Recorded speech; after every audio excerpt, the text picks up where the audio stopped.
Hello, fellow therapist. Hello, fellow therapist. So, we have all been individually interviewed by Human Resources. Yes.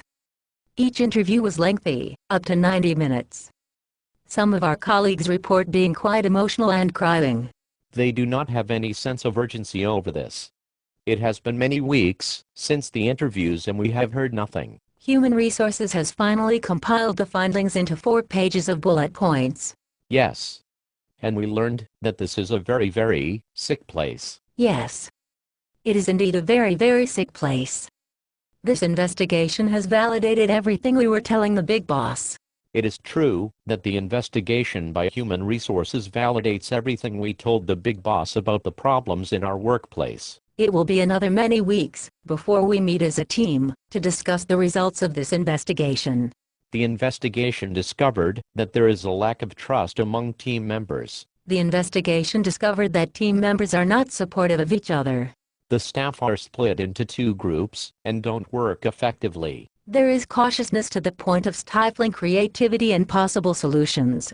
Too many passive-aggressive behaviors and power plays. The staff experience high anxiety when interacting with some team members. More often, this is not a fun place to work. Trust issues are ongoing. The team is not functioning as a team. Undermining by coworkers and supervisor gets in the way of good client care. Low morale. Team is very emotional. Staff are suspicious of team members and supervisor. Favoritism by staff to client. Favoritism by supervisor to staff and clients. Too much gossiping, splitting, and dividing of the team. Staff feel attacked by other team members whenever they disagree. Staff are not open to feedback or others' viewpoints or opinions. Controlling approach is getting in the way of resolving issues and communicating effectively. Team splitting gets in the way. Staff not sharing or participating. Differing philosophies. There is a lack of trust among staff to staff and staff to supervisor. Team members feel judged, criticized, not included. Not respected, afraid to contribute, intimidated. Undermined, devalued, not appreciated. There is little to no resolution of issues. There is ongoing rehashing of the same issue without resolution. Meetings go off track and are unpredictable. Meetings are not well organized and/or facilitated. This is not a safe place to discuss issues, problem solve, and/or brainstorm. Staff feel afraid to speak up. Staff feel cut off and not included in the decision-making process. Staff report difficulty communicating with team members. It is difficult to get agreement and resolve issues. There is a lack of effective conflict resolution. Meetings are not held consistently. It goes on and on like that. Wow.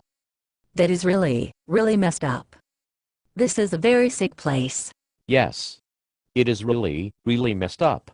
This is a very sick place. It is ironic that this describes the workplace interactions of a group of so-called mental health therapists. Ironic? I think at this point we simply have to call it very pathetic. This team of therapists is unable to engage in functional workplace relations. How is it that they come to think they are able to help people who suffer from mental illnesses and intellectual disabilities? It is itself delusional. This is not what they expected the investigation to discover. No. It is not what they expected to find. They thought that certain members of the staff would be identified as the problem. They had primary and secondary scapegoats all lined up. But the results of the investigation validate everything we told the big boss about problems in the workplace and problems with our supervisor. Right. These results agree with and validate our complaints to the big boss. It is not staff who are the problem here. It is the supervision and the management that is the problem here. Staff crying, suffering anxiety attacks, or raising their voices are only symptoms of the problem. The supervisor is the problem. The dishonest scapegoating of some therapists is revealed as nonsense. This is not what they expected the investigation to discover. No. It is not what they expected to discover. Our supervisor is a con artist and they have been taken in by her. The big boss is a despicably dishonest and dishonorable slug. This is why it took so many weeks to get the compiled results. They do not want to admit this or correct it. It is why it will be many, many more weeks before we meet to discuss these findings. And that meeting will be only a kabuki theater. They have no intention of actually addressing or fixing the problems. Instead, they will continue exactly as before. The supervisor will not change. Her favorites will continue as favorites. The designated scapegoats will be gotten rid of or forced out. The remainders have learned their lessons, and will not act up again. This is beyond irony. Yes. It is beyond irony. One thing we learned though. What is that? Our supervisor, who is a complete con artist, considers herself an overachiever. That con artist considers herself an overachiever. Yes. An overachiever. You make me laugh.